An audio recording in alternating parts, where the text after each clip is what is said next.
17절 말씀입니다.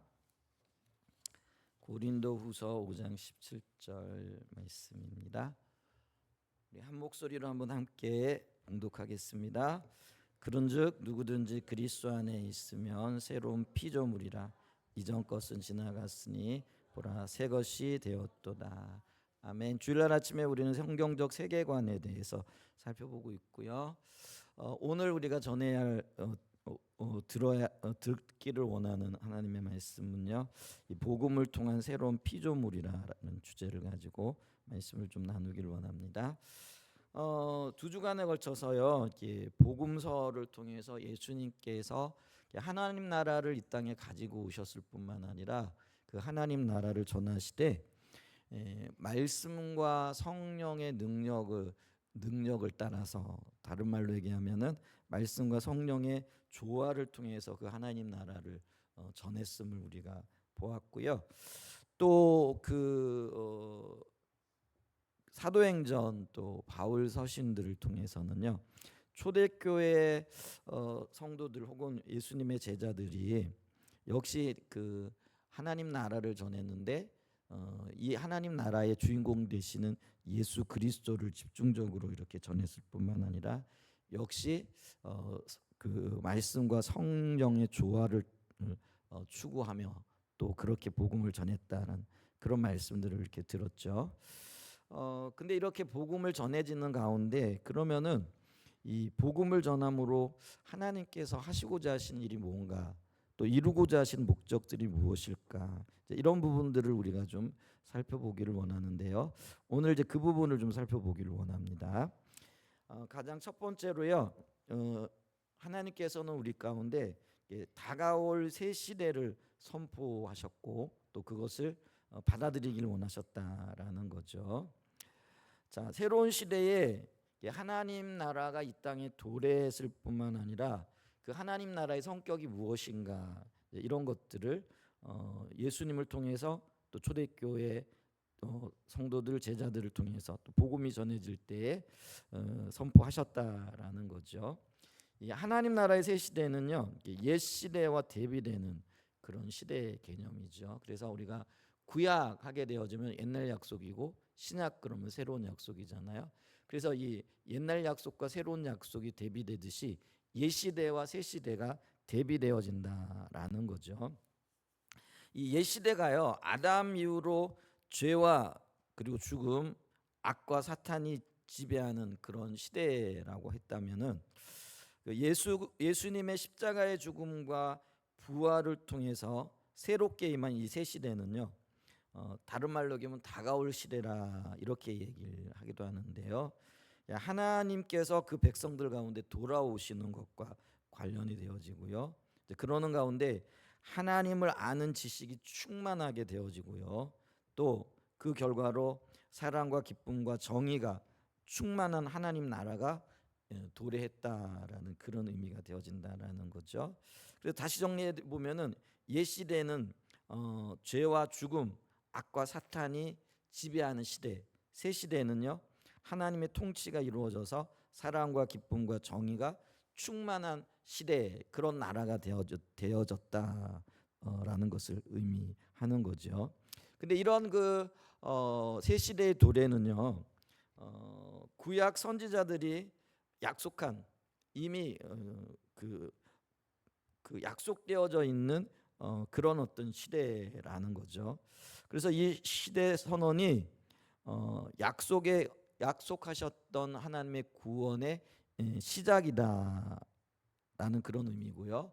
그러면서 이제 이 새 시대의 시작으로 말미암아 옛 시대는 가게 되어졌고, 오늘 우리가 읽었던 고린도후서 5장 17절 말씀의 선언처럼 새로운 피조물이 되어지고 또 새로운 나라가 되어졌다. 그래서 새 시대가 임했다라는 그런 선언과 선포가 되어진다라는 것이죠. 그래서 성경에 보게 되어지면은요, 특별히 복음 서신서들을 통해서 우리가 볼 수 있는 게 뭐냐면은요, 이 하나님의 그 약속의 때가 찼고, 그리고 이 지금은 하나님의 구원의 날이 이르렀다, 이렇게 선포함으로써 새 시대가 우리 가운데 이미 시작되어졌음을 말하고 있죠. 갈라디아서 4장 4절로 5절 말씀을 보게 되어지면은요, 이렇게 선언하고 있죠. 때가 참에, 그러니까 옛 시대가 가고 새 시대가 왔다라는, 그게 하나님의 구원이고 또 하나님이 이것이 우리에게 약속되어진 약속의 말씀이라는 거죠. 그래서 약속이 이루어질 그때가 찼고, 그 약속이 이루어짐으로 하나님이 그 아들을 보내시고 여자에게 나게 하시고 율법 아래 나게 하셨다라는 거죠. 그러면서 그 일을 통하여 5절에 보면 이루고자 하시는 일이 뭐냐면요, 율법 아래 있는 자들을 속량하시고 우리로 아들의 명분을 얻게 하려 하심이라.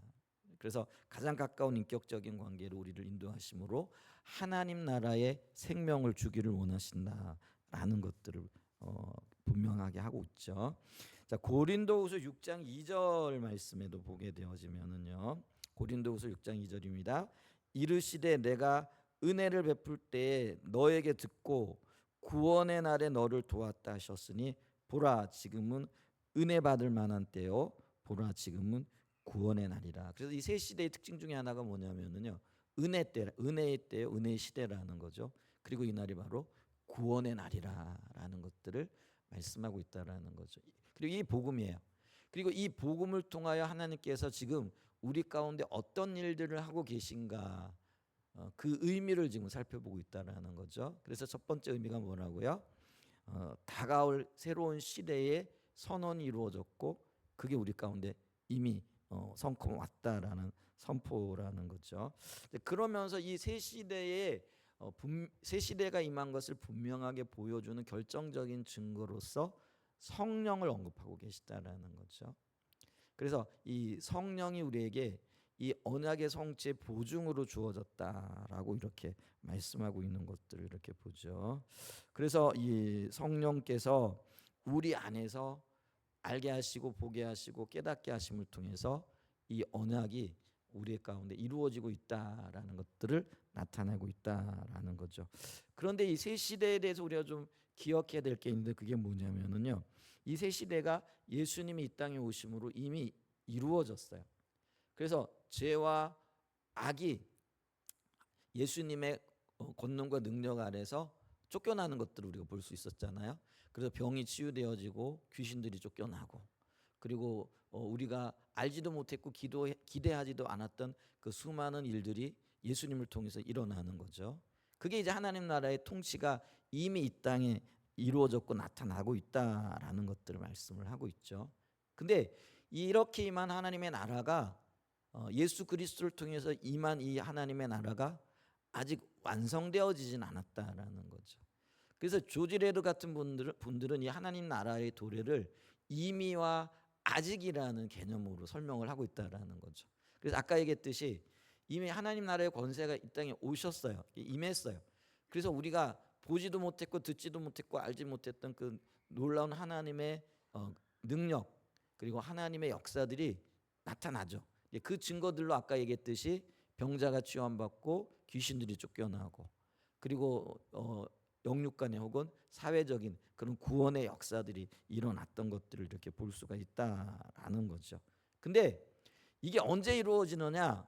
십자가와 부활을 통하여 맛보기로서 이 땅에 오셨던 그 예수님께서 하늘나라로 승천하시잖아요. 그리고 승천하신 그 예수님이 어느 때인가 다시 오시는 날이 있다라는 거죠. 그게 이제 재림의 때이고 심판의 때인데, 예수님의 재림과 심판의 그때 이 하나님 나라가 완전하게 이루어질 거라는 거죠.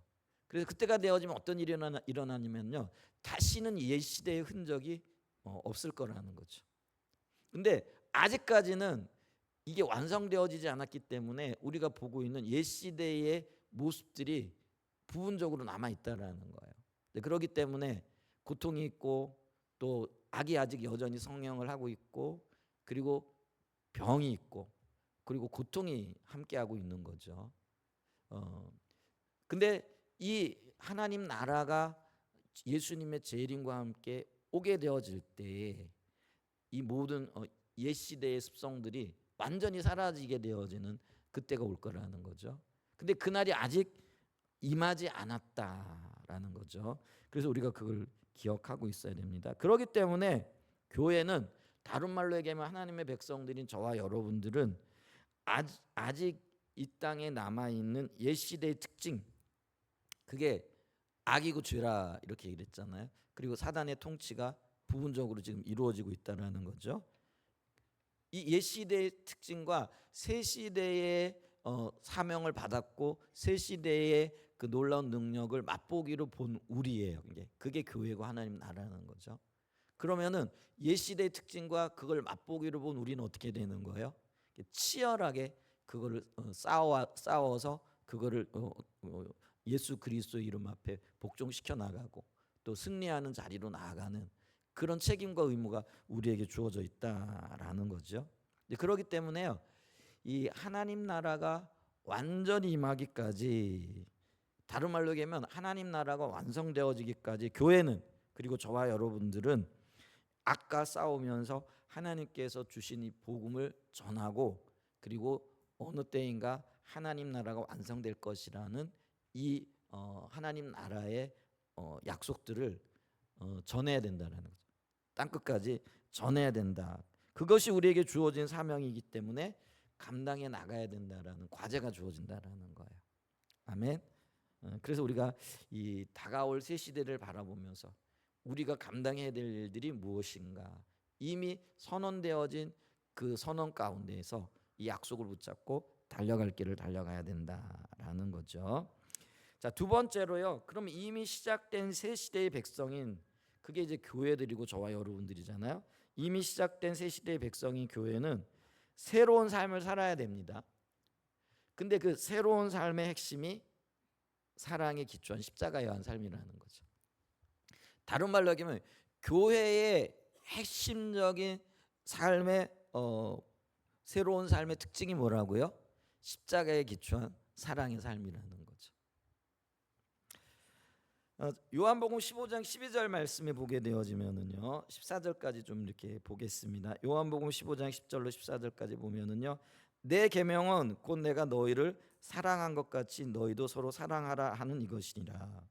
사람이 친구를 위하여 자기 목숨을 버리면 이보다 더 큰 사랑이 없나니 너희는 내가 명하는 대로 행하면 곧 나의 친구라 이렇게 얘기해요. 그래서 내가 새 계명을 너에게 주노니, 그러면서 뭐라고 말씀하셨어요?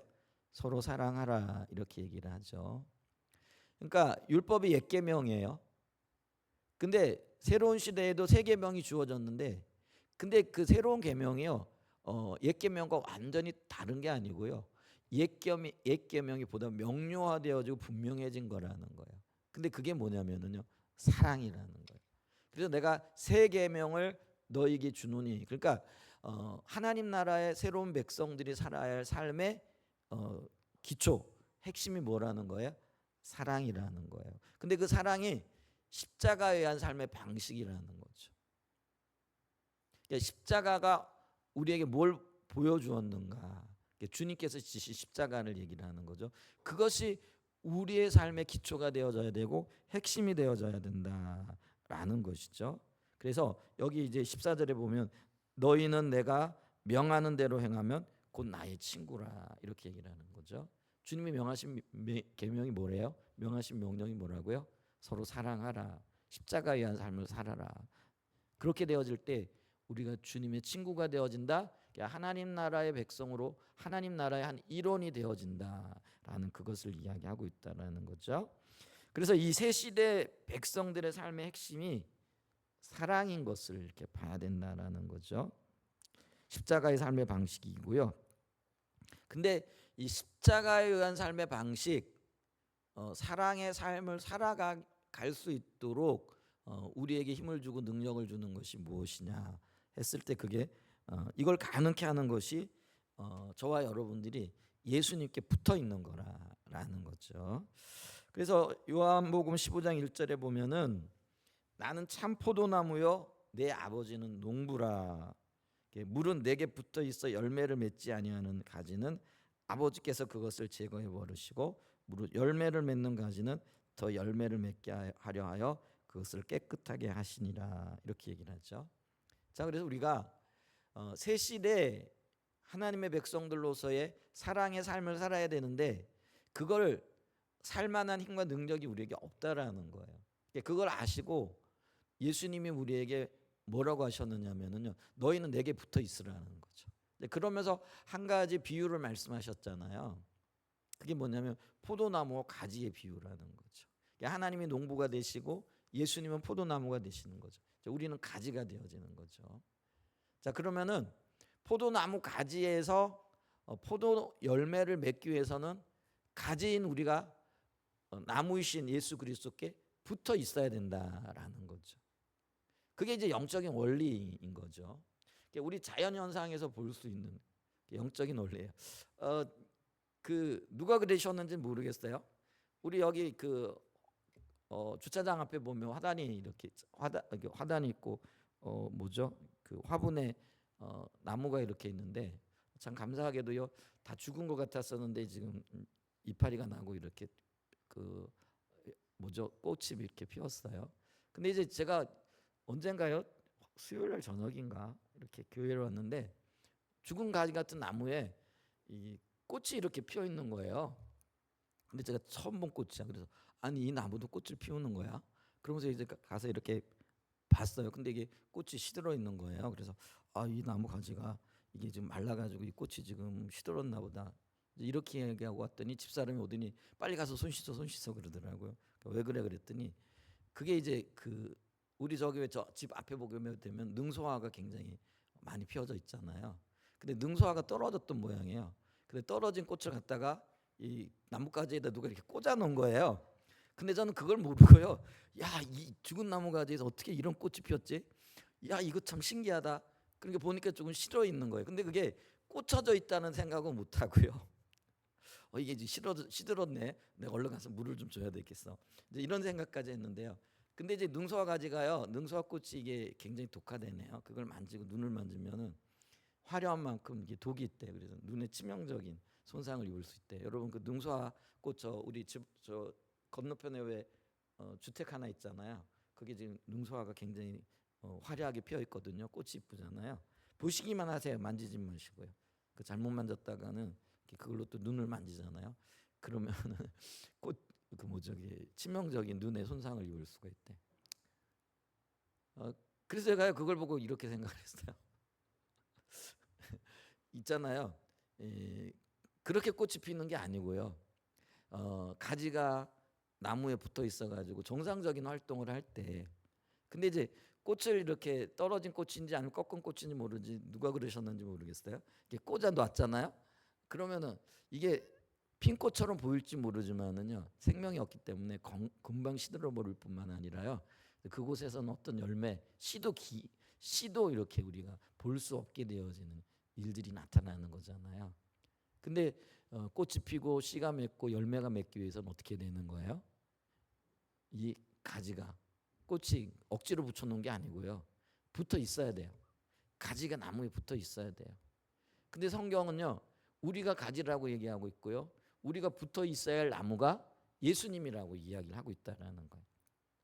붙어 있기만 해. 붙어 있으면 어떻게 된다라는 거야? 열매를 거둘 거야. 내가 열매가 되게 할 거야. 이렇게 말씀하고 계시다라는 거죠. 그렇기 때문에 우리는요, 예수님 없이 내 스스로가 열매 맺을 수 없는 존재라는 거예요. 그래서 우리가 다 알고 있잖아요. 내 힘과 내 능력으로 하려고 해봤어요. 또 온갖 지혜를 다 동원해 가지고요, 뭐 어떤 계획도 하고 또 좀 해보려고 했지만은 그런 것들이 전혀 이루어지지 않아요. 열매가 없는 것들을 수없이 보잖아요. 그래서 우리는요, 예수님께 붙어 있기를 힘써야 된다라는 거죠. 그리고 붙어 있게 되어질 때에 예수님께서 새 시대에 맺고자 하시는 그 열매들을 맺을 수가 있다라는 거죠. 그게 바로 사랑의 열매라는 거예요. 근데 이 사랑은요, 십자가의 헌신과 자기 부인을 통해서만 나타나는 열매, 피어나는 꽃이라 이렇게 이야기할 수 있다라는 거죠. 근데 우리는요, 자기를 부인하면서까지, 내가 손해를 보면서까지, 다른 말로 십자가의 삶을 살 만한 힘과 능력이 없어요. 근데 우리 주님은요, 그걸 우리에게 증명해 보이셨잖아요. 그러니까 내게 붙어 있으라. 그러면 너희들도 나와 같은 십자가의 삶을 살 수 있을 것이다 라고 이렇게 이야기하고 있다라는 거죠. 자, 그래서 우리가 있잖아요. 예수님께 붙어 있을 때에 예수님께서 맺으셨던 십자가의 그 꽃, 십자가의 열매들을 맺을 수 있게 되는 거죠. 근데 붙어 있지 않게 되어지면은요, 열매 못 맺어요. 열매를 못 맺는데 어떤 면에서는 죽은 가지죠. 죽은 가지가 붙어 있는 것처럼 보여질 때에 예수님께서는 과감히 그걸 가지치기를 하신다라는 거죠. 그것을 기억했으면 좋겠습니다. 이처럼 우리가 예수님께 붙어 있을 때 근본이 사랑이신 예수님이잖아요. 저와 여러분을 향한 그 사랑 때문에 하나님의 보내심을 받고 이 땅에 오셨고, 사랑 때문에 저와 여러분들을 위하여 십자가에 못 박혀 죽으셨다라는 것이죠. 그래서 근본이 사랑이시죠. 그래서 예수님은 사랑이시라, 이렇게 주는 사랑이십니다. 근데 그 사랑에 주님께 붙어 있을 때에 우리는 예수님이 맺으셨던 그 열매를 맺게 되어지는데, 그게 사랑의 열매라라는 거죠. 근데 이 사랑이요, 어떻게 활짝 그 뭐라 그럴까요? 더 이렇게 만개하느냐 하면은요, 사랑으로, 기쁨으로, 화평과 인내와 온유와 그리고 감사함으로 그런 것들이 우리 삶에 나타난다라는 거죠. 그래서 이 사랑이라는 본체에 기쁨이 나타나고요, 온유함이 나타나고요, 인내가 나타나고요, 또 어떤 면에 보면 화평이 나타나고요, 감사함이 나타난다라는 거죠. 그래서 내 삶에 감사가 있고 또 기쁨이 있고 또 화평이 있고 온유가 있고 또 감사가 있는가, 이걸 보셔야 돼요. 그게 사랑의 열매의 한 분야가 되어지고 한 부분이 되어진다라는 거죠. 그래서 우리가 이 하나님 나라 백성으로서 새 시대를 살아가려면은 이런 사랑의 열매들이 나타나야 되는데, 그게 예수님과의 관계 가운데 내가 예수님께 붙어 있을 때만이 나타나게 될 수 있다라는 것이죠. 자, 세 번째는 뭐냐면은 이렇게 우리가 사랑의 뿌리를 박을 때 또 다른 열매가 맺어지는데, 그게 순종의 열매라는 거죠. 순종 그러면은 우리가요, 조금 뭐라 그럴까요? 거의 반사적으로 좀 뭐랄까, 좀 거북스러운 마음이 들잖아요. 뭐 그래서 이 순종해라 그러면은 왜 내가 순종해야 되는데, 왜 내가 그 말을 들어야 되는데, 이제 그런 의문이 이렇게 생기잖아요. 근데 왜 우리가 주님께 순종해야 되느냐? 왜 우리가 하나님의 말씀에 순종해야 되느냐? 성경은 명백하게요, 그 예수님이 우리에게 새 생명을 주셨기 때문에 그렇다라는 거예요. 그러니까 우리가 옛 시대의 옛 질서 가운데 있게 되어질 때는요, 사망, 죽은 자였다라는 거예요. 그런데 하나님께서 예수님을 보내심으로써 하나님 나라를 우리 가운데 보내주셨잖아요. 그리고 이 하나님 나라 그 가운데 있게 되어질 때에 우리가 새 생명을 얻게 되어졌다라는 거예요. 그래서 우리는 새 생명을 얻은 자로서 하나님의 말씀에 또 하나님의 뜻에 순종해야 된다라는 거죠. 그게 새 시대 하나님 나라 백성들에게 나타나는 또 다른 열매가 되어진다라는 거죠. 그렇기 때문에 교회가, 저와 여러분들이, 하나님 나라 백성들이 이렇게 하나님의 사랑에 기초할 때, 사랑에 기초한다라는 것은요, 사랑을 토대로 그렇게 살아갈 때라는 거죠. 순종의 삶을 살게끔 되어진다라는 거죠. 그리고 이 순종하는 저와 여러분들을 통해서, 교회를 통해서요, 하나님께서는 새 창조의 역사들, 그래서 온 세계가 새 창조의 열매들을, 또 그래서 하나님 나라로 회복되게 하시는 놀라운 일들을 이루어 가신다라는 거죠. 요한복음 14장 23절로 24절 말씀 좀 보겠습니다. 요한복음 14장 23절로 24절 말씀 보게 되어지면은요, 예수께서 대답하여 이르시되 사람이 나를 사랑하면 내 말을 지키리니 내 아버지께서 그를 사랑하실 것이요 우리가 그에게 가서 거처를 그와 함께 하리라.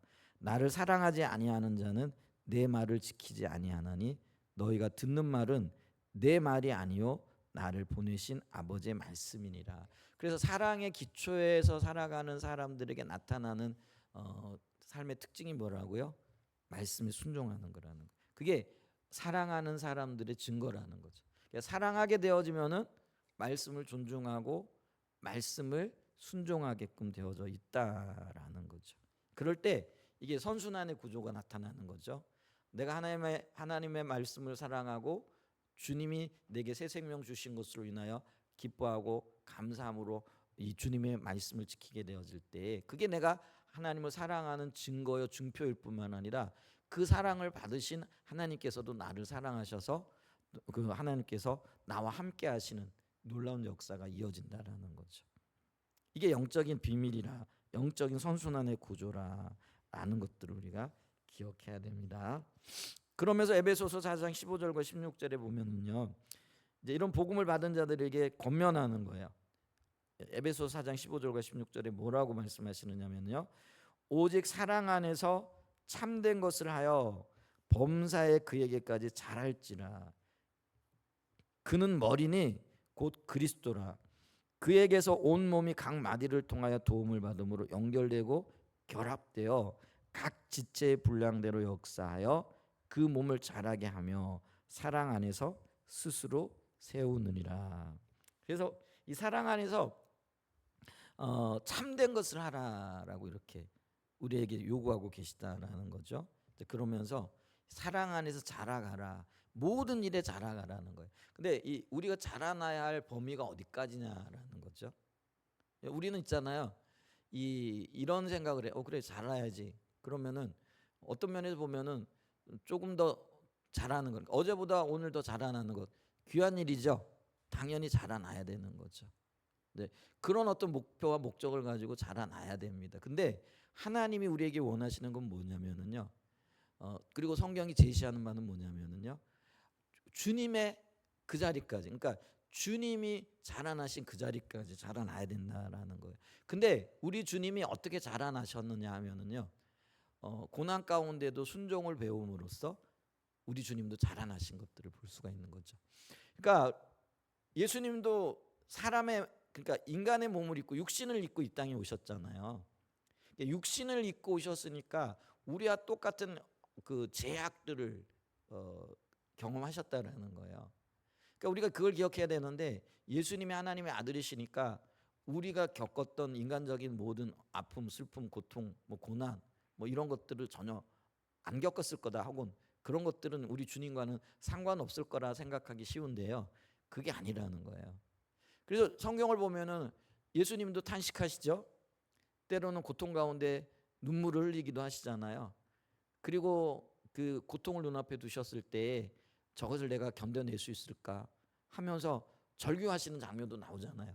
그게 이제 겟세마네 동산에서 그 고민을 하시면서 그 고민이 얼마나 깊으셨던지 온몸이 땀으로 젖었는데 근데 그 땀이 핏방울처럼 그게 이제 그런 일이 가능할까 했을 때 어떤 일에 너무 힘을 쓰다 보면은요 모세혈관이 터진다라는 거죠. 모세혈관이 터지게 되어지면은 그게 이제 쉽게 얘기하면 실핏줄 같은 거잖아요. 우리가 왜 막 그 어떤 일에 너무 몰두하거나 하다 보면 눈에 막 핏발이 서고 어떤 때는 실핏줄이 터지는 그런 일들이 일어나잖아요. 그런 일들이 예수님의 몸에서 나타났다라는 거예요. 그 얘기는 예수님이 이 땅에 오셨으되 하나님의 아들로 오셨지만은 동시에 완전한 사람으로 오셨다라는 거예요. 그럼 완전한 사람으로 오시는 그 예수님께서 어떻게 하나님의 말씀에 완전하게 순종할 수 있는 온전한 순종, 그게 십자가를 지심이잖아요. 그걸 그 순종을 이루셨느냐라는 거예요. 그게요 예수님도 순종을 통해서 배워간 영역이라는 거예요. 그래서 예수님은요 이 땅에 공생애를 하시기 전에는 그 부모들 있죠. 요셉과 마리아의 말에 순종했고요. 그리고 또 이 공생애에 들어오면서는요 사단의 미혹을 말씀을 통해서 물리치신다든지 그러면서 영적인 비밀과 영적인 능력이 점점 더 증가되어지고 이제 그러면서 어느 순간에는 자기를 내려놓으면서까지 자기를 하나님 앞에 드리면서까지 하나님의 말씀을 순종하는 자리까지 이르렀다라는 거예요. 그러니까 성경은요 우리에게 주님이 그렇게 자라갔듯이 너희들도 자라가야 되는데 예수님이 자라간 데까지 자라가야 된다는 거예요. 그러니까 우리가 이걸 기억해야 되는데요. 예수님은 아무런 고통도 없이 아무런 순종에는 대가가 따르잖아요. 그럼 우리가 부모님 말씀에 순종하는 것도 대가가 따르는 거예요. 그죠? 심부름 하나 시키더라도요. 편히 앉아가지고 그냥 텔레비전 보고 싶어. 아니면 뭐 내가 좋아하는 어떤 일을 하고 싶어.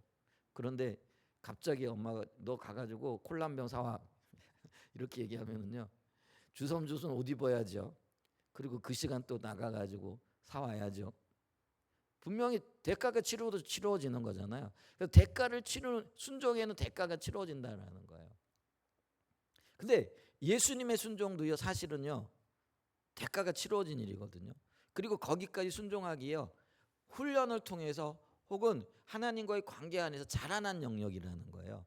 어느 날 갑자기 하나님의 아들이시기 때문에 모든 것들을 다 순종하고 어떤 훈련도 어떤 대가도 없이 그렇게 십자가를 지시는 삶을 살았다? 그런 일이 저절로 이루어졌다? 아니에요.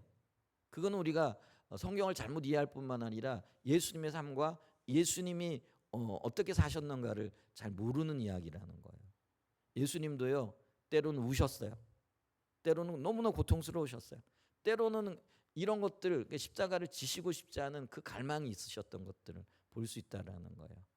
그런데 그거를 자기를 부인하는 시간들과 또 자기를 쳐서 복종하는 훈련을 통해서 그 자기를 완전히 내놓기까지 자라나셨다라는 거예요. 그러니까 이게 가능한 거예요. 거기까지 자라가라라는 거예요. 만약에 이게요 훈련과 또 순종을 통해서 자라난 영역이 아니면은요 우리에게 그걸 요구할 수가 없어요. 왜냐하면 그거는 하나님에게 주어진 독특한 능력이거든요. 그렇잖아요. 그러니까 우리 예수님에게만 주어진 독특한 능력이에요. 근데 그 독특한 영역을 우리에게 요구할 수 있어요, 없어요? 그건 안 되는 거예요.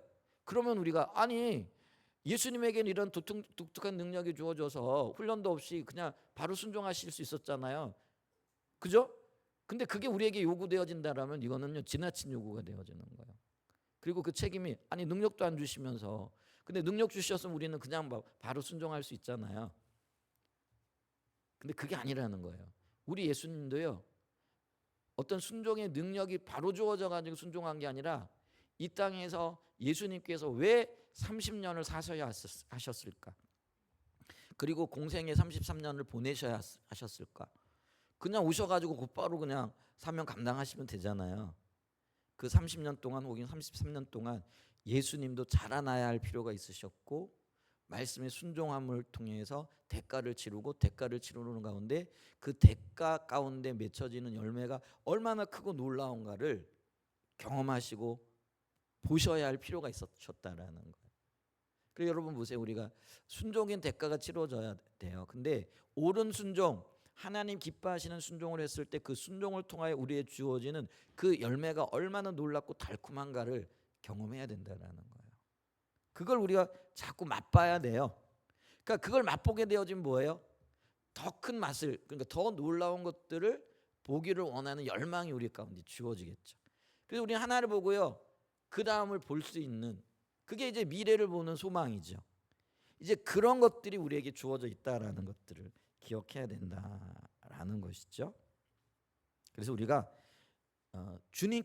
주님에게까지 자라나요. 주님이 자라나신 만큼 우리도 자라나야 돼요. 그게 목표예요. 그리고 우리가 이 땅에서 이뤄내야 될 삶의 방향이라는 거죠. 근데 그게 다 그렇게 일어날까요?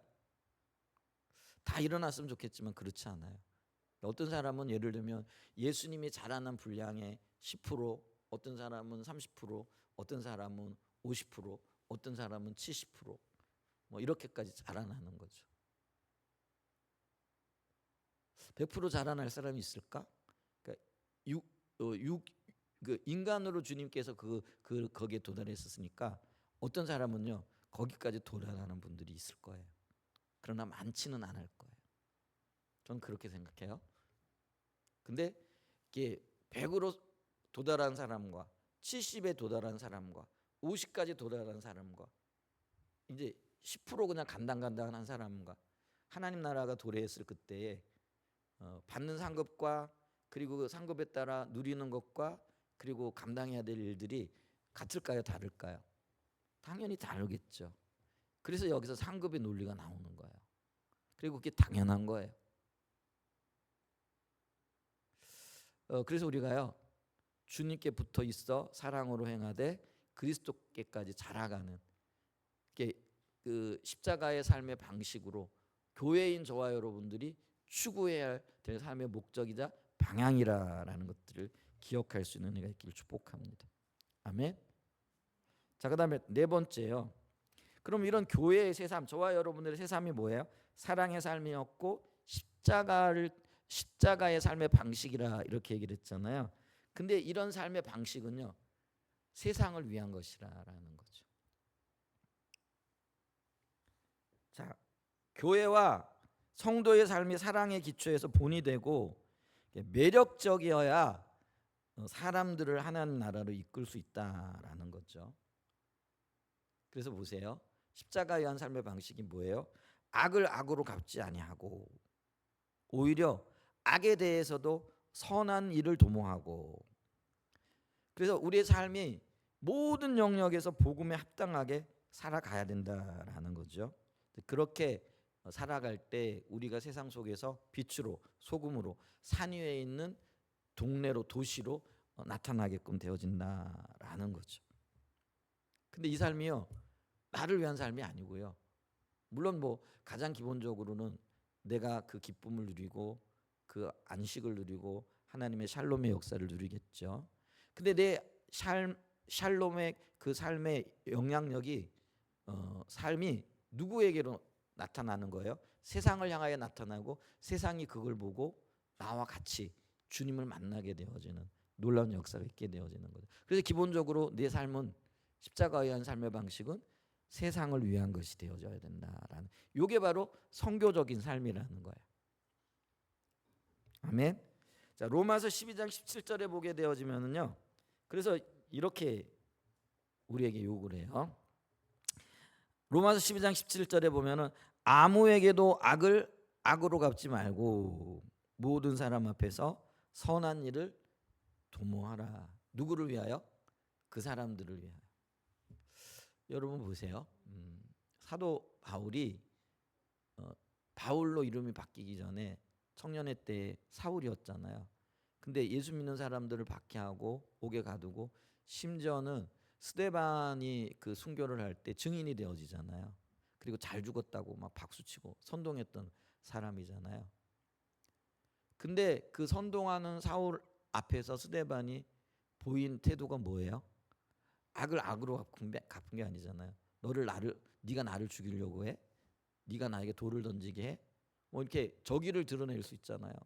뭐 눈빛으로 막 쏠 수 있잖아요. 내가 죽었어도 너는 가만 내버려 두지 않는다. 뭐 증오와 막 이런 어떤 것들을 이게 담아낼 수 있잖아요. 근데 스데반이 어떻게 해요? 주여 저들의 죄를 용서해 주세요. 저들이 지금 무슨 짓을 하고 있는지 어떤 일을 하고 있는지 전혀 모릅니다. 하고 이렇게 죽어가잖아요. 돌에 맞아서. 근데 그때 당시에는요. 이 사도 사울이 그 청년이 너무나 악에 받쳐 있어가지고요. 자기가 무슨 일을 하는지를 몰랐다라는 거예요. 근데 시간이 가고 세월이 가고 그가 진리에 조금 더 가까워졌을 때 그는 그 스데반이라는 분이 어떤 모습으로 죽어갔던 거가, 그게 이제 밖으로 드러나는 삶이잖아요. 비춰진 그 삶의 모습이잖아요. 그걸 하게 됐다라는 거예요. 그러면서 그것이요 그의 삶을 변화시키는, 자기도 모르게 하나님 나라의 삶을 살아갔던, 교회의 삶을 살아갔던, 사랑의 삶을 살아갔던 한 사람이 그의 생애에 빛을 비춘 거라는 거죠. 이 삶이 우리에게 있어야 된다는 거. 그러니까 악을 악으로 갚고, 어떤 면에서 보면은요, 너 그렇게 했어? 난 더 할 거야. 사실 더 하잖아요, 우리가. 이제 그런 일들이 있잖아요. 조금만 불편해도 도저히 못 참는 거죠. 요즘 제가 여러 가지 지금 테스트를 받고 있어요. 우리 교회 앞에 이렇게 여기 어떤 차를 세워 놓는데요. 그 젊은 청년이에요. 제가 알고 있는데 교회를 차를 세워 놓으면은 좀 진출입이 좀 자유롭도록 해야 되잖아요. 근데 이렇게 출입하는데 딱 보면 어떤 때는 있잖아요. 이렇게 차를 끌고 이렇게 들어다 보면 길이 꼭 막힌 것처럼 보여져요. 근데 그건 안 해요. 이게 좀 뭐 이렇게 들어오면은 들어올 수 있는데, 근데 이게 지나치게 이게 출입을 하는데 이게 방해가 되고 이제 그래요. 그러면은 이제 제 아내가 그래. 저 전화 좀 할까? 그 얘기는 뭐예요? 이렇게 되지 말아라. 뭐 이렇게 좀 한 소리도 해주고 싶고. 저도 그냥 그게 굴뚝 같아요. 마음에 그냥 그래서 좀 불러다가 좀 뭐 한 소리 좀 해줄까? 뭐 이런 생각도 들고요. 별 생각이 다 드는 거죠. 근데 아직까지 우리는 주차장이 좀 여유가 있어요. 그리고 뭐 평상시에는 더 하잖아요. 근데 뭐 굳이 그러면은 뭐 저 청년도 아마 보니까 제가 일을 하는 청년인 것 같아요. 일을 하는데 아마 이 뭐죠? 그 교대 일을 하는 청년인 것 같아요. 그러니까 어떤 때는 밤에, 어떤 때는 낮에, 뭐 어떤 때는 출근하고 뭐 두 친구가 이렇게 하더라고요.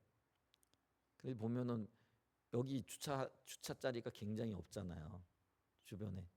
저도 이제 그 교회 우리가 10시까지 기도회를 하고 집에 가잖아요. 그러면은 감사하게도 요즘에는요 가게 앞에 꼭 하나 자리가 있어요. 그래가지고 자리를 대기 하시는데 없을 때는 동네를 어떤 때는 몇 바퀴씩 돌아요. 차를 도대체 어디다 대야 되나. 그러면 이제 멀리 되잖아요. 그러면은 이제 다음 날이 걱정인 거죠. 새벽 기도 때 빨리 나와야 되는데 뭐 조금 걸으면 더 운동에 도움이 되겠지만은 그래도 이제 뭐 차를 멀리 대게 되면은 그게 신경이 쓰이는 거예요. 그래서 그게 주차하기가 얼마나 힘든지 그걸 알아요. 그래서 제 마음에 그래 주차하기 힘든데 교회라도 언제 늦게 와서라도 자리 될 공간이 하나 있으면은 조금 그게 공간이 그것밖에 없으니까 거기다 댔겠죠. 공간이 뭐 넓거나 하려면 뭐 얼마든지 뭐 피해서 됐을 거잖아요. 근데 그렇게 됐을 텐데 거기다가 전화해가지고 뭐 차를 제대로 됐니 못 됐니 물으면은 마음이 상할 거 아니에요. 근데 그것도 교회가 전화할 수 있는 남자는 누구겠어요? 목사가 전화할 거잖아요. 교회 목사님이 전화해가지고 싫은 소리 했다. 이게 또 평생의 짐이 될 수도 있잖아요.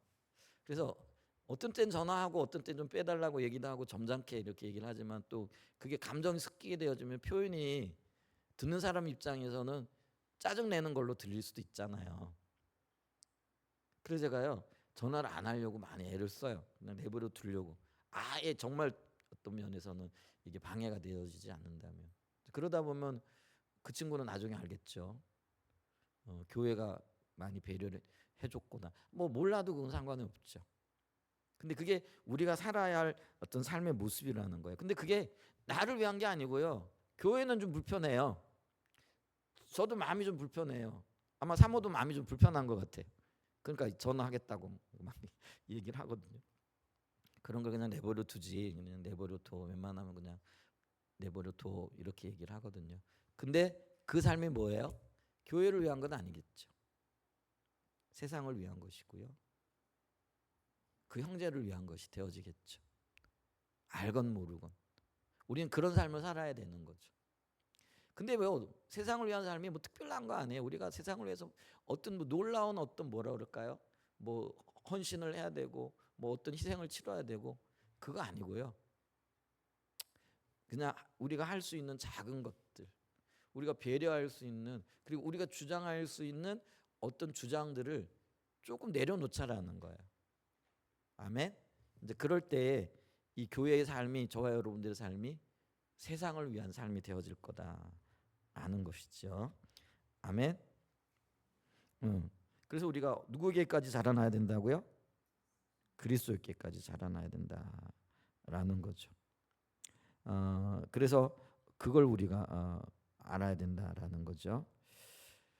자, 그러면서 이 삶이 세상을 위한 것인데요. 그래서 이 세상을 위한 삶이기 때문에 교회 성도들의 삶은요. 세상이 보기에 아름다워야 돼. 다른 말로 하면 매력적이어야 된다는 거. 근데 어떤 게 매력적이에요? 나하고 똑같으면 매력적이질 않겠죠. 아름다워 보이지도 않겠죠. 근데 나와 달라요. 나 같으면 지금 이 상황이 뭐 해야 돼요? 화를 내고 막 길길이 뛰어야 할 상황이에요. 그런데 저분은 보니까 너무나 어떤 면에서 차분해. 너무나 대응을 잘해. 말을 해도 굉장히 이쁘게 해. 이러면 나하고 다르네. 나하고 다르면 우리는 뭐 하고 싶어요? 따라가고 싶고 배우고 싶고 이렇게 되어지는 거잖아요. 그런 삶이 매력적인 삶이 되어져야 된다라는 거죠. 그래서 우리가 악으로 갚지 말고 모든 사람에서 선한 일로 도모해야 된다라는 거죠. 그래서 우리의 삶의 모든 영역에서 복음에 합당하게 살아야 할 뿐만 아니라 그렇게 세상 속에서 빛으로 드러나야 된다라는 거죠. 자, 빌립보서 1장 27절입니다. 빌립보서 1장 27절에도 보게 되어지면은요. 오직 너희는 그리스도의 복음에 합당하게 생활하라. 이는 내가 너희에게 가보나 떠나 있으나 너희가 한 마음으로 서서 한 뜻으로 복음의 신앙을 위하여 협력하는 것과, 그래서 복음에 합당하게 살아라. 나와 한 마음으로 살아라. 이렇게 지금 말씀하고 계시다라는 거죠. 빌립보서 2장 15절에도 이렇게 얘기를 해요. 교회가 살아야 할 삶을 얘기하는 거예요. 저와 여러분의 삶을 살아야 할 삶인데, 근데 이 삶이 세상을 위한 거라는 거예요. 빌립보서 2장 15절에 보면 이는 너희가 흠이 없고 순전하여 어그러지고 거스르는 세대 가운데서 하나님의 흠 없는 자녀로 세상에서 그들 가운데 빛들로 나타내며. 아멘. 우리의 삶이 흠이 없는 빛들로 보여져야 되고 나타나고 드러나야 된다라는 거죠. 좀 쉽지 않아요? 그래서 다시 돌아가면은, 그래서 우리가 주님께 붙어 있어야 된다고요. 주님께 붙어 있다라는 게 뭐예요? 그분을 찾고 구하고 교제하고. 이게요, 한순간이라도 놓여지게 되면 우리는요 세상과 똑같아요. 그게 우리의 본질이기 때문에 그래요. 그래서 우리는 주님이 나를 통치하실 수 있도록 찾고 구하고 교제하고 매 순간 그렇게 주님과 함께 살아가야 된다라는 거죠. 자, 이제 다섯 번째, 그러면 지금이 어느 때인 거냐라는 거죠. 내가 살아가고 있는 이 시대가 어느 때인 건가, 이걸 좀 봐야 된다죠. 자, 우리는 지금요 다가올 시대를 바라보고 소망 중에 살아가는 그런 시대예요. 이 시대를 선교의 시대라 이렇게 얘기를 하잖아요. 자, 그러면서 우리는 다가올 하나님 나라의 완성을 바라보면서 현재 내게 주어진 역할과 사명을 성실하게 살아가야 한다. 그게 우리가 우리 시대를 살아가고 이 시대를 살아가는 저와 여러분들의 삶의 자세와 태도라는 거예요. 자, 그 전에 이 시대가 어떤 시대라는 거예요? 소망 중에 있는 시대라는 거예요. 그러니까 다가올 시대를 바라보면서 하나님이 그 시대를 속히 가져오시기를 기대하고 바라보는 시대라는 거예요. 이 시대가 그거예요. 그래서 우리가 말세 지말이라 이렇게 얘기를 하잖아요. 그러니까 예수님이 부활하시고 승천하신 때부터 주님이 다시 오시는 이 시대가 말세예요. 근데 예수님이 승천하신 직후도 말세고 지금 이 시대도 말세인데, 근데 말세 지초, 말세 지말, 말세 지중 뭐 이렇게 표현할 수 있겠죠. 그러니까 말세 중에도 뭐예요? 초기가 있고 중기가 있고 말이 있다라는 거예요. 근데 지금 우리가 살아가는 이 시대는 말세라는 시대에, 그러니까 주님이 다시 오시기를 기대하며 소망 중에 살아가는 그 시대에 막바지에 이르러 있는 시대라는 거예요. 그럼 이 막바지에 이르러 있기 때문에 우리는 어떻게 해야 돼요? 사실은 더 긴장감을 가져야 된다는 거예요. 그리고 더 깨어 있어야 된다는 거예요. 더 우리의 삶을 돌아보고 더 하나님 앞에 구별된 자로 서야 된다라는 그런 의미. 그러니까 책임이 막 중요한 거죠. 여론 있잖아요. 이게 있어요. 초기에는요 그래도 실패하고 넘어지면은 다시 일어날 시간들이 주어지는 거예요. 그죠? 근데 막바지는 어때요? 그 실수 하나가, 실패 하나가 다시는 기회를 얻지 못할 수도 있어요. 제가 지금 겁주는 게 아니고요. 지금 우리가 살고 있는 시대가 말세 지말이기 때문에 물론 이 말세 지말에도 넘어지면 다시 일어날 기회가 있어요. 그게 은혜고 그게 참 감사한 일이잖아요. 근데 어느 순간에 넘어졌는데 다시는 일어날 기회가 없을 수도 있다라는 이 긴박감을 가져야 된다라는 거예요. 그렇기 때문에 우리가요 영적으로 깨어 있어야 되고, 또 영적으로 우리가 뭘 추구하고 살아야 되는가, 또 내가 뭘 추구하고 살고 있는가가 명확해야 된다라는 거예요. 뜨뜻미지근할 그런 사이가 없어요. 그래서 우리가 요한계시록을 보면은 소아시의 7교회를 얘기를 하면서 이 7교회가 7시대를 말하고 있다라고 이렇게 해석하시는 분들도 있어요. 다 그렇지는 않겠지만 그게 어느 정도는 일리가 있어요. 근데 그 맨 마지막 시대의 그 라우디게아 시대이잖아요.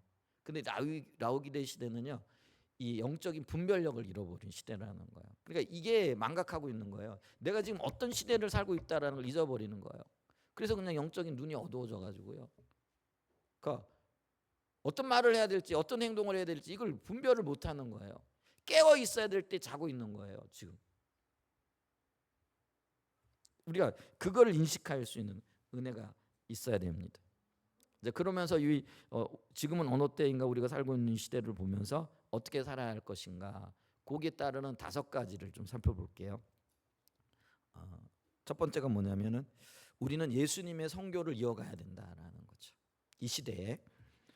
자, 성경 이야기는요, 하나님이 창조 세계를 회복하시는 큰 그림이 담겨져 있어요. 그래서 이거를 메타 내러티브라 이렇게 얘기를 해요. 하나님이 세상을 구원하시는 그 이야기들이라는 거예요. 이게요, 전 우주적으로 영향을 미치는 이야기예요. 그래서 큰 이야기, 메타 내러티브라 이렇게 얘기를 한다라는 거죠. 자, 이 이야기 가운데 하나님은 이스라엘을 열방을 위한 복의 통로로 부르셨어요. 근데 이스라엘이 성공해요, 실패해요? 이스라엘이 철저하게 실패한다라는 거죠. 그래서 하나님께서는요 예수님을 이 땅에 보내셨어요. 근데 그 예수님은 성공하세요, 실패하세요? 성공하셨다라는 거예요. 그래서 이 이스라엘이 실패한 그 하나님의 사명을 예수님이 완성하셨다라는 거죠. 그래서 이 예수님은요, 이 성공을 토대로 모든 민족, 모든 나라, 모든 족속, 모든 열방의 완전한 생명의 근원이자 복의 근원이 되셨다라는 거죠. 그래서 우리가요, 하나님을 복의 근원이라고 예수님을 복의 근원이라고 고백하는 거예요. 아멘. 그리고 그분이 우리의 생명이고 우리의 길이고 우리의 진리가 되신다라고 고백을 하는 거라는 거예요. 근데 그 예수님이 이 모든 사명을 감당하시고 난 다음에 부활하실 때 제자들에게 뭐라고 말씀을 하시느냐면요, 요한복음 20장 21절에 보면은요, 아주 굉장히 우리의 선교에 있어서 핵심으로 보는 구절이에요. 그러니까 선교 신학자들도 뭐 자신들의 견해에 따라 가지고 예를 들면은 성경 사건이라든지 뭐 성경 중에도 말씀들을 요게 조금 더 중요하다, 요게 좀 덜 중요하다, 이렇게 볼 수가 있는 게 있어요. 어떤 분들은 내가 좋아하는 성경 구절들이 훨씬 더 중요하게 느껴오는 거죠. 근데 요즘에 많은 성경학자들이 요 구절을요, 예수님이 제시하고 계신 대위임령과 뭐라 그럴까요? 이게 같은 위치에서 두고 보고 있다. 그러니까 굉장히 귀하고 중요한 성경 구절들로 언급을 하는 거예요. 근데 그게 별 얘기가 아니에요. 근데 굉장히 중요해요. 여기 요한복음 20장 21절에 보면 이렇게 얘기를 해요. 아버지께서 나를 보내신 것 같이 뭐예요? 나도 너희를 보내노라. 그러니까 하나님이 예수님을 보내는 게 하나님이 이 땅을 향하신 선교였다라는 거예요. 근데 그 예수님이 나도 누구를 세상 가운데 보낸다라는 거예요? 너희를 보낸다라는 거예요. 그러니까 예수님이 저와 여러분들을 세상 가운데 선교사로 파송하시는 거예요. 선교적인 사명을 주시고 파송하시는 거라는 거예요. 이게 예수님의 대위임령이라는 거예요. 그러니까 우리가 지금 예수님이 파송하신 선교사라는 거예요. 세상을 향하여. 아멘. 그러니까 이 예수님께서 사셨던 이 선교적인 삶을 우리도 살아야 된다라는 거예요. 그러니까 예수님의 선교를 이어서 살아가야 된다라는 거죠. 그래서 예수님이 받았던 똑같은 사명을, 그러니까 하나님께로부터 받았던, 예수님이 하나님께로 받았던 그 사명을 똑같이 우리에게도 위임하고 계신 거예요. 그러니까 이게 예수님이 이 땅에 오신 이유가 뭐예요? 선교잖아요. 선교를 위해서. 우리에게 주시는 사명도 뭐예요? 선교적 사명이라는 거. 그만큼 소중하다라는 거죠. 그 사명을 주셨다라는 거죠. 자, 그러면서 우리가 기억해야 될 것은 우리가 이어가야 할 예수님의 선교는요, 우리의 구원이 단순히 천국 가는 거 그거 아니라는 거예요. 당연히 우리가 구원받은 자로서 하나님 나라 가죠. 하나님 나라의 놀라운 영광을 누리게 되어지겠죠. 근데 그것만이 아니라는 거예요. 우리의 구원은요, 모든 창조 세계와 인간의 삶 전체가 하나님의 다스림 가운데 회복되어지는 것이라는 걸 인식하는 거라는 거예요. 그러면 그게 나도 하나님의 피조물이고 창조물이지만은 다른 영혼들도 하나님의 피조물이고 창조물이잖아요. 그러면 사람만 그래요? 이 땅의 모든 피조물들이 하나님의 피조물이고 창조물이라는 거예요. 그러면은요 있잖아요. 이 땅에 허물어진 모든 것들, 무너진 모든 것들, 하나님의 원래 의도하셨던 대로 하나님이 그 모든 피조물 가운데 풍성하게 누리게 하시길 원하셨던 생명들이 누려져야 돼요? 안 누려져야 돼요? 누려져야 되는 거예요. 그리고 그게 회복이 되어져야 되는 거예요. 이게 하나님의 새로운 창조의 계획이고 역사라는 거예요. 그리고 그게 폭넓은 의미에서의 구원이라는 거예요. 그래서 이게 복음의 구원의 포괄적인 성격이라는 거예요. 그러니까 이게 있잖아요. 우리는 구원받아야 돼. 그리고 인간 구원을, 영혼 구원을 위해 가지고 다른 모든 것들은 희생해도 괜찮아. 이게 아니라는 거예요. 그러니까 사람이 누리기 위해서 예를 들면 하나님께서 창조내신 어떤 자연 피조물 이런 것들을요 막 마구잡이로 훼손하고 마구잡이로 내 마음대로 쓸 수 있는 게 아니라는 거예요.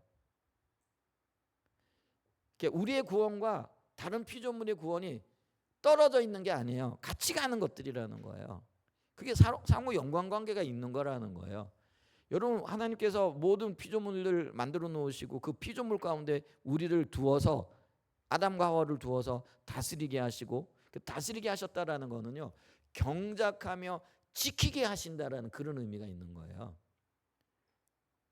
억압적인 어떤 것들을 통해서 내 목적을 위해 가지고 모든 것들을 누리고 뭐 희생시켜도 된다 그런 의미가 아니라는 거예요. 아멘. 잘 다스리고 보존하고 지키고 경작하고 이게 우리가 해야 될 일이라는 거예요. 근데 그게 우리의 죄악으로 인하여 모두 무너졌잖아요. 그래서 인간 욕심이요 얼마나 많은 것들을 무너뜨렸어요. 우리의 범죄함으로요 이 땅에 하나님께서 창조해 놓으신 그 아름다운 피조물들을 얼마나 많이 훼손했냐라는 거예요. 근데 그 훼손된 것들을 회복시켜 나가야 되는 거예요. 우리가 구원받았다면 구원받은 존재로서 하나님께서 만들어 놓으신 것들을 함께 구원해 나가야 되는 거예요. 이게 구원의 포괄적인 성격이라는 거예요. 아멘. 이게 예수님의 선교라는 거예요. 근데 이 선교를 우리가 어떻게 해야 돼요? 이어가야 된다라는 거예요. 그다음에 두 번째가 초대교회의 선교를 이어가야 된다라는 거죠. 자, 초대교회가 전했던 복음의 핵심이 뭐였다고요? 하나님 나라의 주인이 예수님이셨다라는 거예요. 그러니까 이 땅이 하나님 나라가 되어져야 되고, 그리고 이 땅의 진정한 통치자는 누구라는 거예요? 예수님이라는 거예요. 그래서 주가 예수님이시다라는 거예요. 그게 초대교회 성도들이 알았던 복음이고 전했던 복음이라는 거예요. 근데 그 핵심은 뭐냐면요, 예수님께서 잃어버린 양을 찾으신다라는 거예요. 그래서 있잖아요, 모든 나라 모든 민족이 주님께로 돌아오는 거죠. 그리고 그곳에 하나님 나라가 세워지고 하나님의 왕으로서 통치하시는 거예요. 그래서 이게 회복이 되어지기 위해서는 초대교회는요 그들의 많은 어떤 희생을 통해서 이 하나님의 뜻이 이루어지기 위하여 열방으로 퍼져나가는 거예요. 여러분 안디옥 교회가요 자신들만을 위한 교회가 아니었잖아요. 안디옥 교회는 자기들의 정체성을 어떻게 생각한 거예요? 열방에 복음을 전하는 거예요. 그래서 선교사를 파송하는 거죠. 그래서 그들에게서 가장 소중했던 바나바 목사님, 또 바울 목사님, 그들을요 기꺼이 세계 선교를 위해 내놓잖아요. 그리고 이 바나바와 바울은요 세계 선교의 주역으로서 정말 가는 곳마다 복음을 전하고 교회를 세우고 모든 나라 모든 민족 족속에게 가기를 원했던 거잖아요. 그래서 사도 바울은요 편안하게 자기가 개척해 놓은 교회에서 편안하게 그냥 목회하면서 즐겁게 성도들과 뭐라 그럴까요? 아름다운 교제를 나누면서 하나님 나라의 어떤 일들을 이루어가는 그 일에 만족하지 않잖아요. 그래서 심지어는 뭐라고 얘기를 해요? 나 이 헬라 세계에서는 다 복음 다 전했다. 근데 이제는 뭐예요? 라틴 세계까지 이르러. 그게 어디예요? 저기 어디예요? 스페인까지, 서바나까지 이르러 내가 복음을 전해야 되겠다. 그러니까 로마 교회는 나를 좀 후원해 줘라. 내가 하려고 하는 이 일을 좀 뒷받침해 줘라. 당당하게 요구하는 거예요. 그게 주님의 일이기 때문에. 그게 초대교회의 선교였다라는 거예요. 근데 오늘날 하나님의 교회로 부름받은 저와 여러분들이 바로 이런 삶을 인식해야 되고 초대교회가 살았던 선교적인 삶을 이어가야 된다라는 거죠. 마태복음 24장 14절입니다. 마태복음 24장 14절에 보면은 예수님이 이런 말씀을 하세요. 이 천국 복음이 모든 민족에게 증언되기 위하여 온 세상에 전파되리니 그제야 끝이 오리라. 주님 다시 오실 날에 대한. 근데 그 뭐요? 다시 오실 때가 언제인지 모르지만은 주님이 우리에게 아주 조그만 단서를 제공하셨어요. 근데 그 단서가 뭐예요? 이 하나님 나라의 복음이 모든 민족에게 온 세상에 전파되어져야 된다. 그때에 내가 다시 오겠다 이렇게 얘기를 하고 있는 거죠. 우리가 복음을 전하는 것은요, 아직 개봉되지 않은 영화의 예고편을 보는 것과 같다라는 거예요. 우리 왜 극장에 가면은 극장에 가본지도 저는 참 오래됐는데 최근에 여러분 극장에 재밌는 영화가 있어가지고 많이 극장들을 찾으셨는데 왕의 남자가 찾으셨죠. 근데 왕의 남자 하기 전에 다른 영화 예고편 보여주잖아요. 근데 그 예고를 보면서 우리는 뭐예요? 저 영화가 이런 영화일 것이다 상상하게 되는 거죠. 그리고 예고편을 보면서 본편의 영화는 이렇게 진행되어질 것이다 기대하는 마음이 이렇게 생기잖아요. 근데요, 우리가 이 땅에서 복음 전하는 건 하나님 나라를 전하잖아요. 근데 그게 이루어진 하나님 나라가 아니라 맛보기로서의 하나님 나라라는 거죠. 본보기로서의 예고편으로서의 하나님 나라라는 거죠. 그래서 세상 사람들은요, 장차 임하게 되어질 그리고 완전히 완성되어질 하나님 나라가 얼마나 아름다운지 이 성도들이 전하는 복음, 성도들의 삶을 보면서 상상을 하게 되는 거겠죠. 맛을 보게 되는 거죠. 그리고 짐작하게 되는 거겠죠. 그래서 성도들, 이 세상 사람들은요, 교회의 삶을 보고 저와 여러분들의 삶을 보면서 천국이 저런 것이 되겠구나, 저런 곳이 천국일 거야, 이거를 짐작하고 그리고 나도 저 천국 가고 싶어 이렇게 반응해야 되는 일들이 일어나야 된다는 거죠. 그래서 이 세상 사람들이 우리를 보고 저 아름다운 천국, 저 매력적인 천국 나도 가야지, 나도 그 일원이 돼야지, 이게 돼야 된다는 거예요. 근데 요즘에 많은 사람들은 뭐예요? 저게 예수 믿는 사람들의 삶이라면, 저게 하나님 나라의 백성들의 삶이라면 나는 저곳 안 가고 싶어, 이런 반작용들이 나타나잖아요. 근데 그게 우리가 이 초대교회 선교를 이어가지 못하고 있는 거라는 거예요. 예수님의 선교도 못 이어가고 있는 거라는 거죠. 그런 안타까운 일들이 있다라는 거죠. 그런데 초대교회 성도들은요, 이 예고편으로서의 삶을 얼마나 충실하게 살았느냐면요, 자기 생명을 내어놓으면서까지 그 삶을 살았다라는 거예요. 근데 그 삶을 살 때 그들은 어떻게 살았느냐면요, 말씀과 기도와 교제와 놀라운 성령의 역사와 성찬의 헌신함으로 그 삶을 살았다라는 거예요. 여러분, 성찬에 헌신한다라는 게 어떤 의미냐면요, 우리 한 달에 한 번씩 성찬 하잖아요.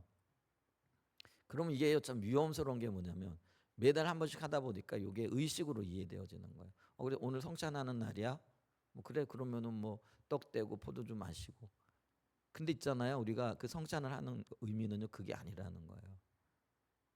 주님의 삶에 내가 동참한다라는 의미예요. 연합한다라는 의미예요. 주님이 살을 찢기고 피를 흘리심으로 하나님의 사명에 온전히 순종하셨잖아요. 그 결과로 뭐가 나타나요? 죄와 사망과 사탄의 권세가 깨어지고 우리에게 영원한 생명이 임하게 된 거잖아요. 그러니까 있잖아요, 여기 성찬의 의미는 이 예수님의 삶에 내가 온전히 연합한다라는 의미예요. 그리고 주님의 그 사역에 내가 온전히 동참한다라는 그런 의미라는 거예요. 그러니까 이게요, 결코 가벼운 그런 어떤 의식이 아니라는 거예요. 근데 우리가 그 성찬을 대하면서 항상 처음처럼 그 열정과 그 열망을 가질 수 있느냐라는 거예요. 가져야 된다라는 거예요. 그게 정상적인 거라는 거예요. 근데 우리는 뭐예요? 성찬을 대하면서도 그런 감격과 기쁨, 그리고 예수님의 삶에 동력하고 동참하겠다라는 그런 각오와 결단 있어요, 없어요? 없잖아요. 근데 초대교회 성도들은요, 모일 때마다 이 성찬을 대했거든요. 그러니까 이 초대교회의 특징은 뭐냐면요, 모일 때마다 성찬에 참여했다라는 거예요. 근데 그게 내가 주님의 삶에 동역하고 동참하겠다라는 그들의 삶의 헌신이었고 신앙 고백이었다라는 거예요. 그래서 여기요, 그들이 초대교회 성도들의 이 선교가 이 그들의 동참과 그들의 헌신을 통해 이루어졌는데 그걸 성찬에 헌신하는 거로 표현을 하고 있다는 거예요. 이해가 되시죠? 그래서 이런 말씀과 말씀에 순종하고 기도, 주님과 교제하고 성도 간의 교제를, 또 놀라운 성령의 역사가 함께하고 성찬에 헌신함으로써 이 교회의 삶, 그러니까 예고편으로서의 하나님 나라가 완전히 임했을 때에 그것을 보여주기 위한 예고편으로서의 삶을 살았다라는 거죠. 그래서 이 삶을 보고요, 세상의 많은 사람들이 하나님 나라로 인도되어졌다라는 거죠. 이런 복음 전파는요, 단순히 우리 예수님 전해야 돼, 예수 믿으세요, 혹은 세계 선교사 파송하고 또 어떤 면에서는 뭐 물질적으로 후원하고 뭐 기도 제목 몇 가지 나누는 것, 이걸 의미하지만은 포함하겠지만은 이걸 의미하는 건 아니라는 거예요. 이 말은요, 우리의 말과 우리의 삶, 우리의 행동, 그 전체가 하나님의 완전한 통치 가운데 있음을 얘기하는 거죠. 근데 우리 복음을 전하면서도 하나님의 통치는 거부해. 우리는 선교 헌금을 보내고 선교사를 파송하면서도 우리는 뭐예요? 하나님의 온전한 통치에 대해서는 거부감을 드러내거나 부담스러워해. 그게 그러면 초대교회가 전했던 선교는 아니라는 거죠. 초대교회가 행했던 선교는 아니라는 거예요. 근데 오늘날 이 시대를 살아가고 있는, 다가올 하나님 나라를 예비하고 준비하고 고대하고 있는 저와 여러분들은 이 초대교회 성도들이 살았던 삶, 그게 교회의 삶이었고 그들이 감당했던 선교라는 거죠. 그 삶을 우리가 사모하면서 살아나가야 된다라는 것들을 의미한다라는 거죠. 우리는 시민으로, 또 우리의 자식들의 부모로, 또 우리의 부모의 자녀로 살아가는 모든 우리의 삶의 자리에서, 우리의 삶의 자리, 우리의 삶의 현장에서 이 복음의 능력을 드러내야 한다라는 거죠. 이것이 성격적 세계관으로 사는 것이고 우리가 살아야 할 선교적인 삶이고 또 본받아야 할 초대교회의 선교의 삶을 이어가는 것이다 라는 것이죠. 아멘. 세 번째, 오늘날 성경 이야기 속에서 우리가 살아가야 된다라는 거죠. 오늘날의 성경 이야기. 자, 이 말은요, 아직 완전히 드러나지 않은 하나님 나라를 믿음의 눈으로 보며 살아가는 것을 말한다라는 것이죠. 아까도 말씀드렸지만 아직 하나님 나라가 완전히 이루어지지 않았어요. 그러니까 여전히 죄와 악이 남아있고, 그렇기 때문에 미완성인 혹은 완전하지 않은 이 세상 가운데에 많은 고통이 있어요. 그래서 우리는 그것 때문에 때로는 아파하고 눈물을 흘리고 고통스러워하죠. 그렇지만 하나님께서 회복하셔서 완성하실 하나님 나라를 바라봐야 된다라는 거죠. 이 얘기는 뭐냐면 우리가 비록 부족한 세대 가운데 살아가고 있지만은 완전한 하나님 나라를 바라보며 이미 이룩되어진 완전한 하나님 나라의 관점으로 살아가야 한다라는 것을 의미하는 거예요. 근데 그러기 위해서는 여기에 우리의 믿음이 필요하다라는 거죠. 근데 이 믿음이 뭐예요? 하나님 그분에 대한 완전한 인격적인 관계 속에서의 신뢰라는 거죠. 이게 없으면요, 이 삶을 못 살아간다라는 거예요. 그게 우리가 성경이 2000년 전에 완성되어진 그게 아니고요. 오늘날 우리는 성경 속에서 성경 이야기를 구현해내야 되는 거예요. 그게 우리가 살아야 할 성경 이야기의 삶이라는 거죠. 근데 그 삶을 살기 위해서는요, 우리의 믿음으로 완성되어진 하나님 나라를 바라보면서 그것이 이 땅 가운데 이루어지기를 적극적으로 헌신하고 적극적으로 그 삶에 동력하고 동참하는 거예요. 그게 성경 관점으로 살아가는 거예요. 불완전한 관점이 아니고요. 그러니까 이게 예수님께서 요구하셨던 산상복음의 삶이 이 삶이라는 거예요. 불완전한 삶에서는요, 누가 나를 한 대 때리면 나도 때려야 되잖아요. 근데 완전한 하나님 나라의 관점에 사는 사람들은 누가 나를 때리면은요, 왼쪽 뺨을 돌려대는 거예요. 이쪽 더 때려달라고. 그게 오늘날 우리가 완성된 하나님 나라의 관점으로 살아가는 백성들의 삶의 모습. 왜? 믿음이 있기 때문에 회복시키실 거라는, 완전케 하실 거라는, 그리고 이게 복이라는 믿음이 있기 때문에 그 삶을 사는 거예요.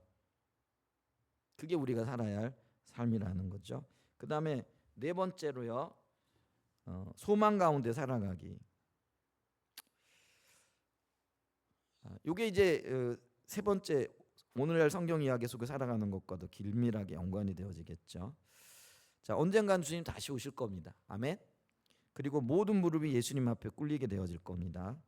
그리고 이 땅의 모든 것들이, 모든 입들이 예수님을 주라 시인할 날이 올 겁니다. 그때는 믿는 자든 안 믿는 자든.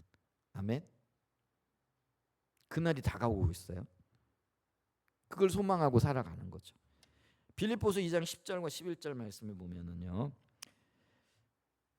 하늘에 있는 자들과 땅에 있는 자들과 땅 아래에 있는 자들로 모든 무릎을 예수의 이름에 꿇게 하시고 모든 입으로 예수 그리스도를 주라 시인하여 하나님 아버지께 영광을 돌리게 하셨느니라. 이 날이 반드시 올 거라는 거죠. 아멘. 그렇기 때문에 이때에 모든 창조 세계 전체가 완전하게 회복될 거라는 거죠. 그러니까 이 소망을 가지고 오늘 우리는 살아가야 한다라는 것이고요. 그리고 우리가 지금 무엇을 소망하느냐에 따라서 지금 내 삶이 달라질 것이다라는 거죠. 그죠?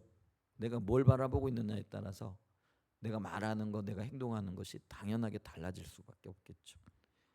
여러분, 부정적인 어떤 것들을 바라보면 내 삶이 부정적일 수밖에 없어요. 소망이 있으면 내 삶이 소망스러울 수밖에 없다라는 거죠.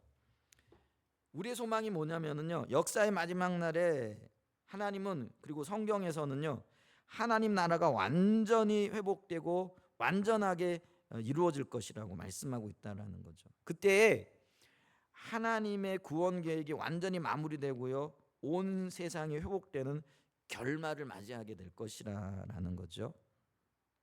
그렇기 때문에 우리는요, 이제 이 결말을 믿음으로 바라보면서 이제 지금 이 시점에서 우리가 무엇을 붙잡고 살아가야 할 것인가를 결정해야 된다는 거예요. 완전한 회복과 모든 이름이 회복된 나라의 주인이신 예수님의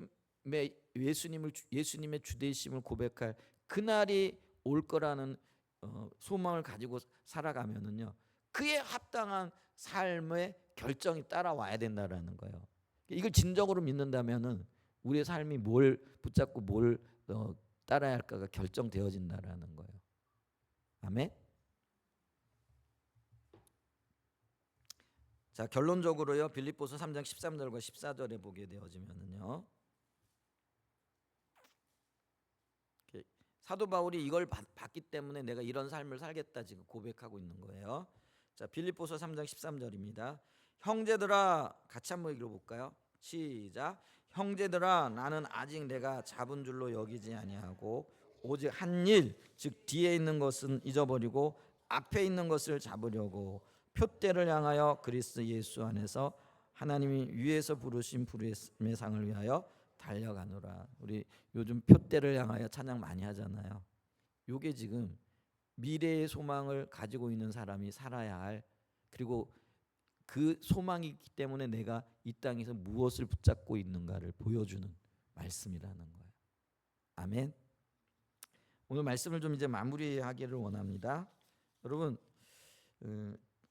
예수님께서는 이 땅에 친히 오심으로 하나님 나라를 전하셨고요, 또 사도들은요, 하나님 나라의 주인이신 예수님을 그 세계 가운데 이렇게 전했잖아요. 그게 이제 복음이에요. 근데 이 복음이 전파되어짐으로 어떤 일들을 이루기를 원하셨는가 했을 때 다가올 세대, 완전한 하나님 나라가 오고 있다라는 것을 모든 사람들이 알기를 원했다라는 거죠. 그럼 이 하나님 나라를 바라보고 그리고 이미 살고 있는 사람들, 그게 이제 교회잖아요. 교회는요 새로운 삶의 방식을 살아야 되는데 그게 사랑의 삶의 방식이라는 거죠. 이제 그러면서 우리는 이 사랑에 뿌리 박힌 삶을 살아가게 되어질 때에 하나님의 그 말씀 앞에 순종하고 또 순종을 통해서 그 나라를 이루어 간다. 근데 이 삶은 나를 위한 것이기 이전에 세상을 위한 것이다. 이제 그 말씀을 나눴고요. 그리고 이런 삶을 바라보는 저와 여러분들이 이제 어떻게 살아야 할 건가, 지금이 어느 때인가를 인식하는 것이 굉장히 중요하다 그랬죠. 그래서 예수님의 선교와 초대교회 선교와 또 이제 그러면서 이 세대 가운데에서 우리가 성경 이야기를 따라 살아가야 되고 소망 가운데 살아가야 된다. 그게 성경적인 세계관이 우리의 뭐랄까 체득된 세계관이 되어지는 사람들, 체득된 세계관을 가진 사람들이 살아가는 삶의 방식이다. 이런 것들을 나눴습니다. 주님의 나라가 더 분명하게 인식되어지고 주님과 동행하며 동역하는 가운데 참된 하나님의 백성들로 살아가고 세워지는 은혜가 있기를 예수님의 이름으로 간절히 축복하고 축원드립니다. 아멘. 네, 우리 내가 소망하는 아버지 나라 찬양하시겠습니다.